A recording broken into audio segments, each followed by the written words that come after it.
ఏది ధర్మం ఏది న్యాయం తేల్చువాడొకడున్నాడులే.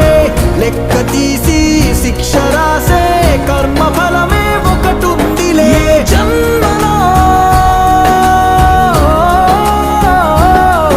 ఏ జన్మలోని పాపమో ఆ జన్మలోని పాప ఫలితమే.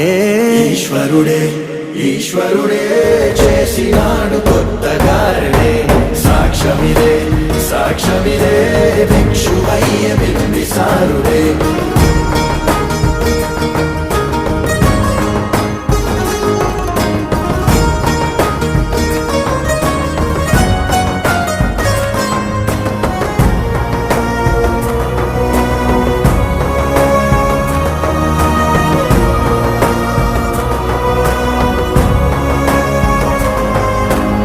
నరకమిచ్చిన నరకుడి వధతో